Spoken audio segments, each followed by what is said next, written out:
Student Association takes a stance on the Kiss Cam, what changes they hope to see the university make. Syracuse Common Council votes on a new law regarding noise, how it could affect you. And SA Student Life Chairs in studio to talk about their plans for the semester. All that and more coming up on SA Today.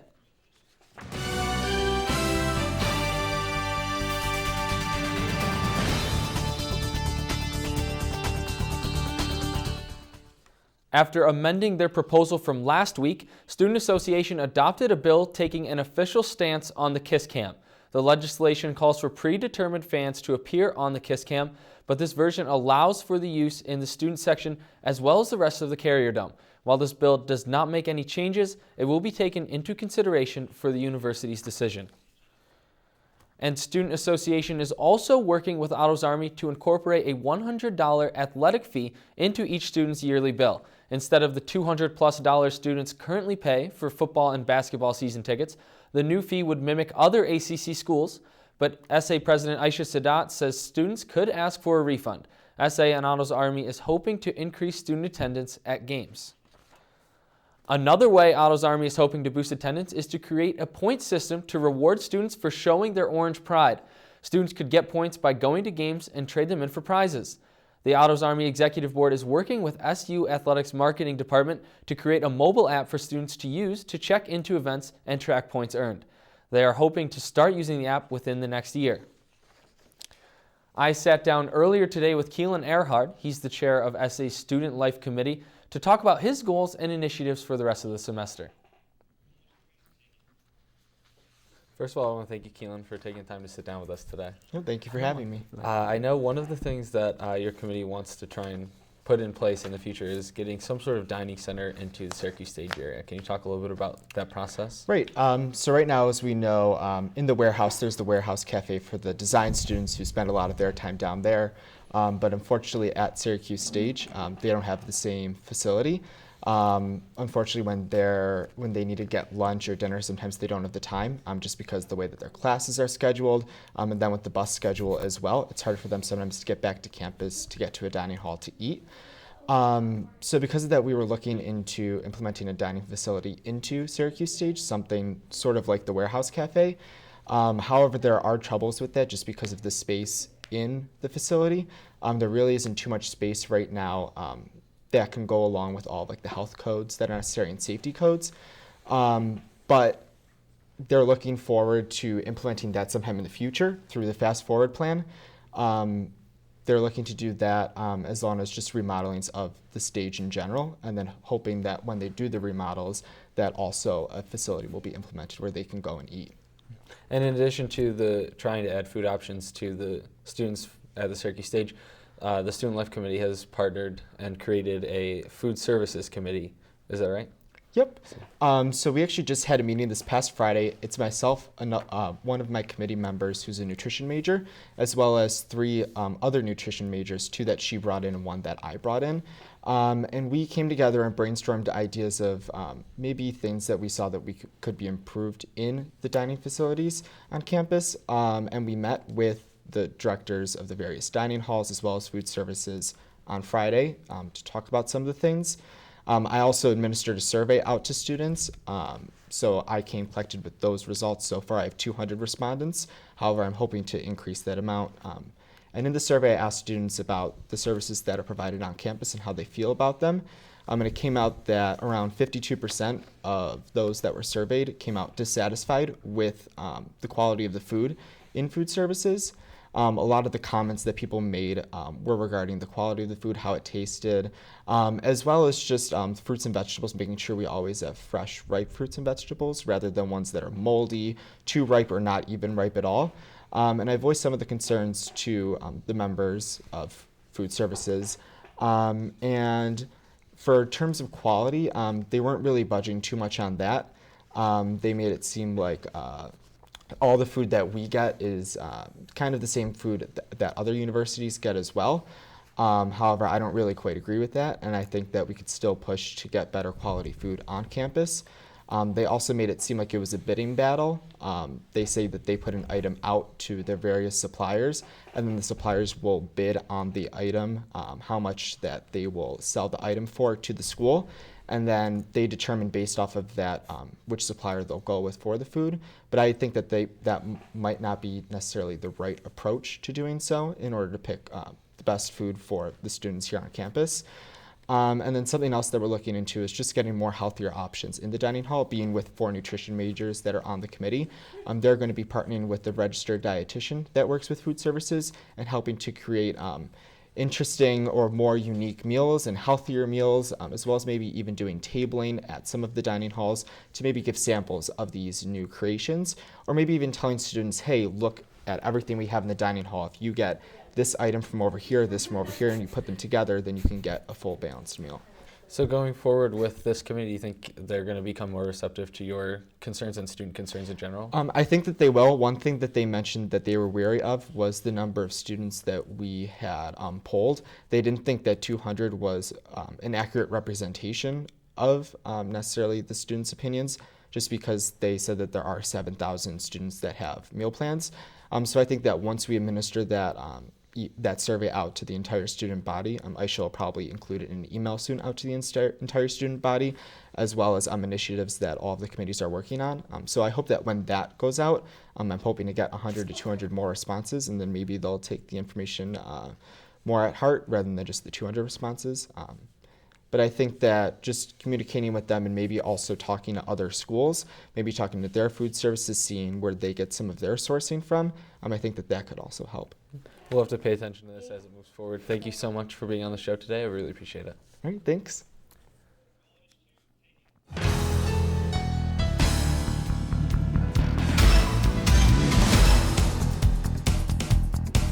Work done by SUNY ESF can now be found in the Guinness Book of World Records.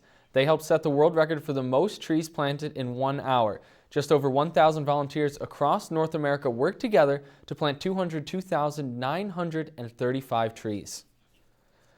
The Syracuse City Police will spend $400,000 installing 25 new surveillance cameras in the city. They're using a technology grant from the State Dormitory Authority. The cameras will join over 90 other cameras already in Syracuse, some installed as far back as 2011.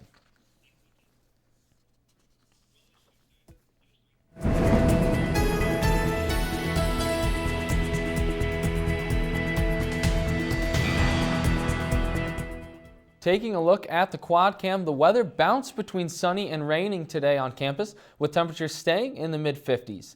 And the clouds will continue through tonight with only a 20% chance of rain, and temperatures expected to dip down to the low 50s. High winds anywhere from 10 to 20 miles per hour will keep it feeling even cooler than that.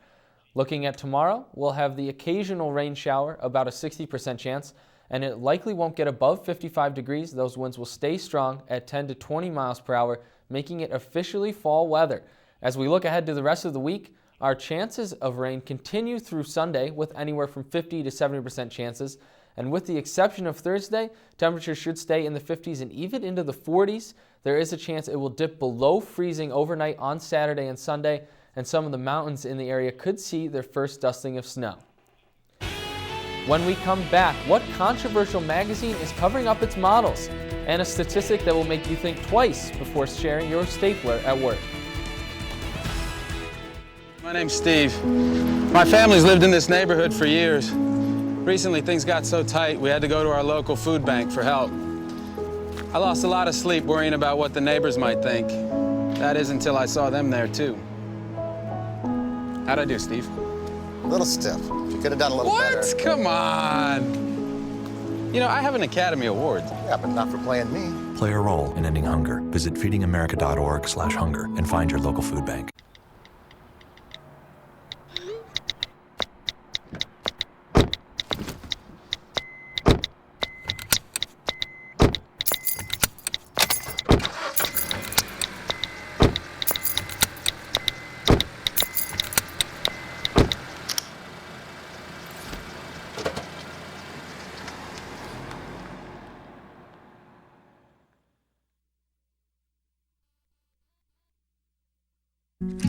If you want to be a parent, it doesn't matter how you play, what you wear, how you dance, or even what direction life takes you. You just need to be there. You don't have to be perfect to be a perfect parent. Thousands of teens in foster care don't need perfection. They just need you. So they say it's a man's world? I don't see anybody's name on it. While they were doing their thing, we slowly changed all that. Today, women can do anything men can do. And there's one thing we're even better at.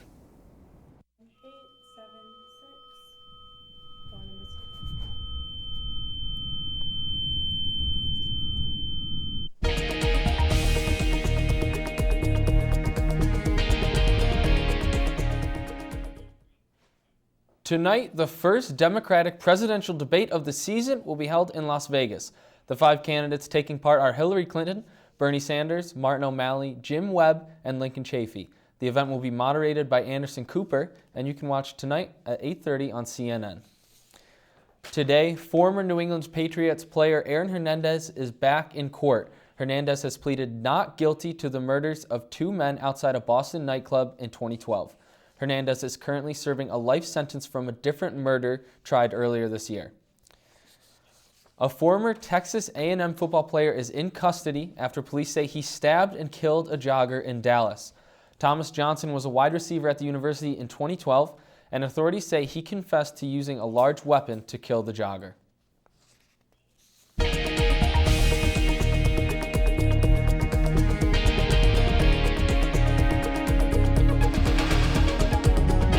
A merger in the beer industry will create the world's largest beer maker by far.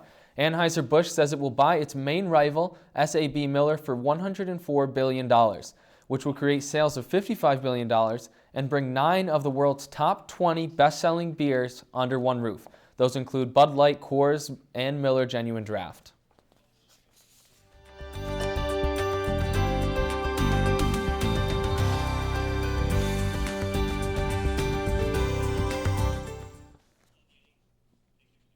This flu season, you're more likely to get the flu from your colleagues.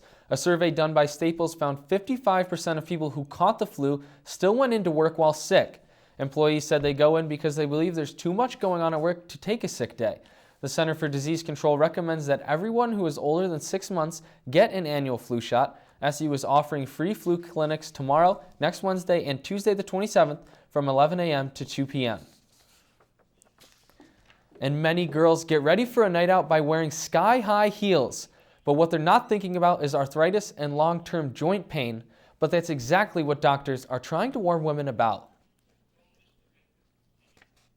The body weight goes to the ball of your foot. The whole skeleton really has to compensate. So the knees and the hips jet forward, and then your back has to hyperextend backwards. This completely malaligns not just your foot, but the entire skeleton.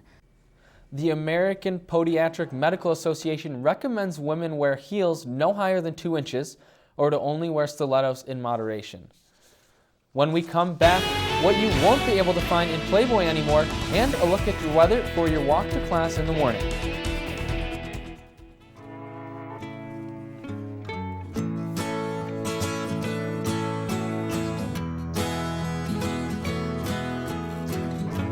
Wake the sun. Tell him that I've begun to dream of things to come, and tell the trees not to look for me. I'm going to find some peace of mind.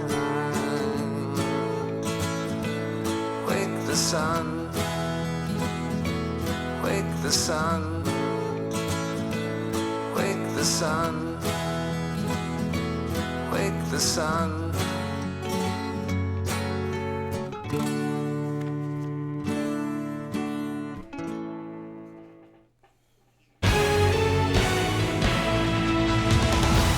Well, video killed the radio star, and now it seems to have knocked out a magazine heavyweight.